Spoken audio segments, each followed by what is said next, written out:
Prologue, Shadows of Ancestors. In an age when the world was young and the skies were carved by the wings of the first dragons, Songwid was born of starfire and the tears of fallen gods. His scales, grey as the ash of devoured kingdoms, bore scars from wars that shaped continents. He was the guardian of the Stone of Eternity, a relic capable of imbuing mortals with a spark of primordial power. But when humans began to demand rather than beg, Songwid hid the stone within the heart of the mountains of sorrow and fell into a slumber, waiting for a worthy heir. Chapter 1, Blood and Gold. Mount Sorrow, 312th year of the Fire Era. The first Banenntis, Borith, was a starving desert boy who stumbled into a cave glittering with ancient runes. Songwid awoke at the sight of him, amused by the mortal's audacity. "What do you desire?" the dragon roared, flames licking the cavern walls. Borith did not flinch. "Power. So that no one will ever starve my bloodline again." The pact was forged in fire and deceit. Borith drank from a chalice of molten gold mixed with Songwid's blood, his veins igniting with draconic fury. The Banenntis dynasty rose, a house of warlords and alchemists, their coffers filled with dragon-touched ore. But Songwid's gift came with a curse: your heirs will hunger as you did, Borith. And one day, they will burn. Chapter 2, The Night of Red Blades. Metropolis X, 30 years before the siege. The Banenntis estate, a fortress of obsidian and gold, fell not to armies but to betrayal. Sebastian, the usurper king, envied their dragon-forged arms and the whispers of their ancestral pact. On a moonless night, his mercenaries slit the throats of every Banenntis, save an infant smuggled into the arms of Jorik, a sellsword whose loyalty was bought with gilded lies. The child, Dominic, grew among northern mercenaries, his amber eyes and unnatural resilience marking him as cursed. Ashborn, they called him, a bastard born of cinders.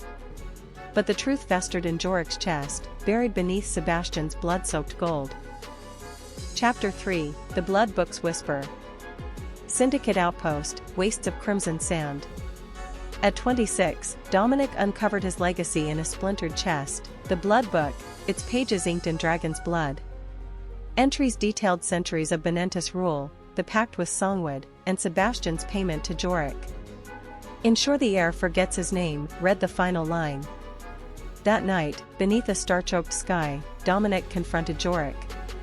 The mercenary laughed, hefting his axe. "Your name bought us ale and whores. Worth every drop." Steel Strangler, Dominic's warhammer, shattered the axe, then Jorik's skull. His last words were a curse: "Sebastian will skin you alive, and I'll laugh from the void." Chapter 4, The Dragon's Bargain. Cavern of Whispers, River Styx. Songwid awaited in a sulphurous cavern, his storm-colored scales shimmering. "Your bloodline is ash," the dragon hissed, "but ash may yet kindle flame." He revealed the Banenntis' unfinished legacy, Dragon's Aegis, a fortress meant to bridge the mortal and draconic realms. "Rebuild it," Songwid commanded, "and your fire will scorch the heavens." Dominic gathered outcasts, a blacksmith with molten eyes, healers fleeing syndicate purges, and Diane, a woman whose hands mended wounds no mortal should survive. Yet shadows followed, Sebastian's spies, fanatical priests, and the Blood Book's final warning: beware the heir who wields fire and feather, he shall be both salvation and ruin. Chapter 5, The Siege of Dragon's Aegis. Obsidian battlements, dawn of retribution.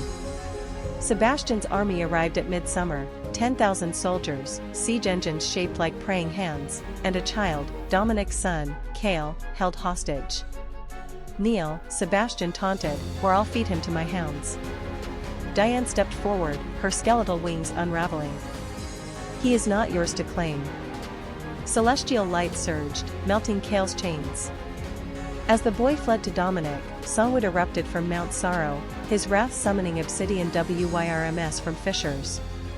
The battle raised the plains, but Dragon's Aegis held, its tower scarred, its halls stained with Dragonfire and blood.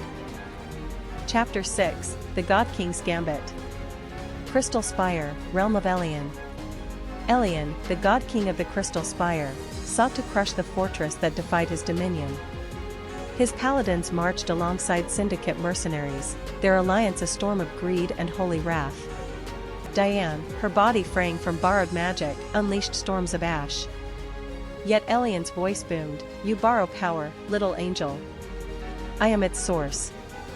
In the spire's underbelly, Dominic and the traitorous Azrael found Kale suspended above molten crystal. A half-blood for a half-god, Azrael sneered, tossing the boy into the font. But Kale laughed as the crystal consumed him. "I'm not the sacrifice. I'm the spark." The spire exploded, and Songwid's roar shook the heavens. Epilogue: The Ashen Crown.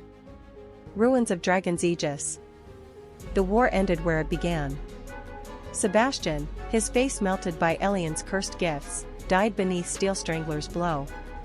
Kale, now a being of fractured light and shadow, hovered above the ruins. "The blood book was a leash," he whispered, pressing a hand to Dominic's chest. The Banenntis sigil reignited, a scar, not a brand. As smoke cleared, Kale vanished, leaving a feather of fire etched with remember. In Mount Sorrow, a new dragon stirred, scales amber as Dominic's eye, voice layered with Songwid's growl, "No more dynasties. No more gods. Only choices." Far south, Azrael crowned himself with a circlet of nails, vowing to build an empire that burns brighter. And in Metropolis Thex, a child with Diane's constellation scars sold dragon scales in the market, smiling as she whispered, "The age of fire is over. Now comes the age of questions."